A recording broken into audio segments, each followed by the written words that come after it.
উনুন, test of Bengal, সহজে রান্না শেখার ঠিকানা।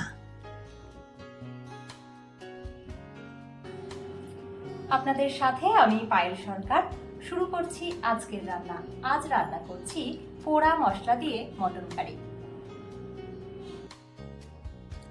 আজকের রান্নাটা মূলত আমি গোটা শুকনো লঙ্কা আর রসুন পোড়া দিয়ে করছি। আর এর জন্য আমি এখানে 13-14টা শুকনো লঙ্কা এইভাবে ঝলসে নিচ্ছি।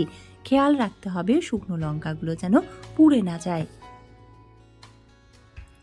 একেবারে একটা অন্য স্বাদের খাসির মাংসর রেসিপি আজ আপনাদের সাথে কিন্তু আমি শেয়ার করে নিচ্ছি। শুকনো লঙ্কার সাথে সাথে আমি এখানে 4টে রসুনও ঝলসে নিলাম। রসুনের খোসা ছাড়িয়ে এবারে লঙ্কা রসুন বেটে নিতে হবে। কড়াইতে আমি 1.5 কাপ রিফাইন তেল দিয়েছি। আসলে রিফাইন তেলেই আমাদের বাড়িতে অধিকাংশ দিন রান্নাটা হয়, তবে আপনারা যারা সর্ষের তেল খান তারা কিন্তু সর্ষের তেল দিয়ে রান্নাটা করবেন। আর আমাদের বাড়িতে আবার মাংসে আলু ছাড়া একদম ভালো লাগে না, তাই প্রথমে আলু আমি অল্প লবণ দিয়ে ভেজে নিলাম। তবে যারা আলু খেতে পছন্দ করেন না তারা আলু দেবেন না। আলু ভাজা হয়ে গেলে ফোড়নে দিয়ে দিলাম তেজপাতা আর গোটা জিরে, সাথে দিয়ে দিলাম 1/2 চা চামচ চিনি আর তারই সাথে 1 চিমটি মতন হলুদ। এতে করে রান্নায় রং ভালো হয়। এখানে আমি মাঝারি সাইজের 9টা পেঁয়াজ এইভাবে ডুমো ডুমো করে কেটে রেখেছিলাম।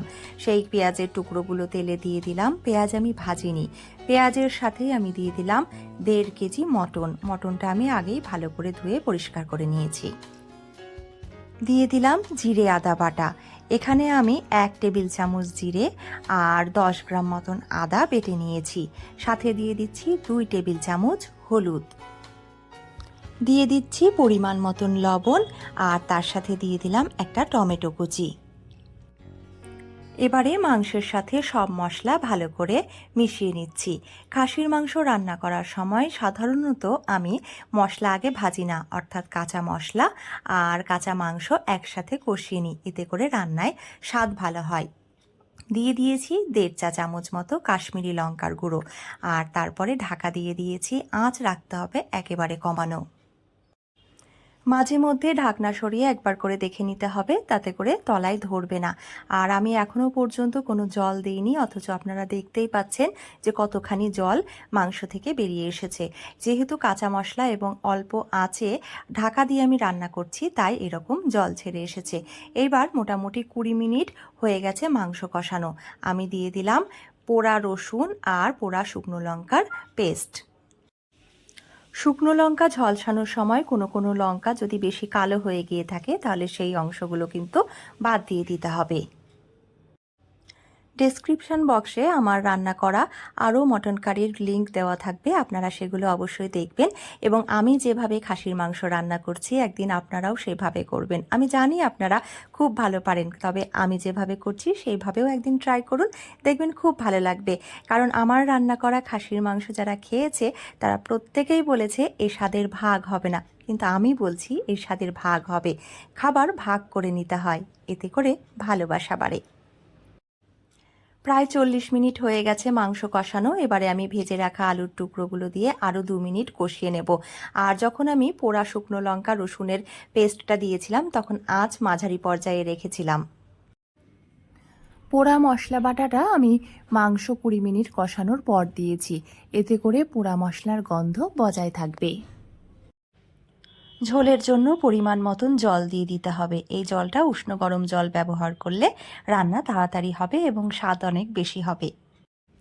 নরম তুলতুলে খাসির মাংস আমার ভীষণ প্রিয়, তাই আমি গ্যাসের আঁচ কমিয়ে প্রেসার কুকারে 3টে হুইসেল দিয়ে দিয়েছি। আর ঢাকনা সাথে সাথে খুলিনি, প্রেসার কুকার ঠান্ডা হলে ঢাকনা খুলেছি। এতে করে ঝোলের উপরে তেলটা ছেড়ে আসবে, আর ওই তেল আমি কিছুটা তুলে রাখছি।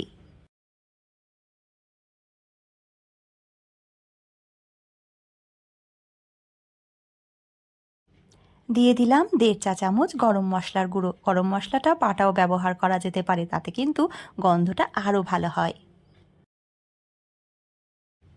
এবারে এরকম লাল টকটকে তেল তেলে পোড়া মশলায় রান্না করা খাসির মাংস গরম ভাতে খাওয়ার পালা। এই মাংসটা দেখতে এত সুন্দর হয়েছে যে দেখেই যেন জিভে জল আসছে। আপনাদের কি মনে হচ্ছে কমেন্ট করে কিন্তু জানাতে ভুলবেন না। আর প্রত্যেকটা বাটিতে মাংস দেওয়ার পরে ওই তুলে রাখা তেল উপর থেকে এভাবে একটু করে ছড়িয়ে দেবেন। এতে করে রান্নায় তেলে ভাবটা বজায় থাকবে। ভিডিওটা যারা এতক্ষণ দেখলেন তাদের জানাই অনেক ধন্যবাদ। আপনারা সুস্থ থাকুন, ভালো থাকুন, আনন্দে থাকুন।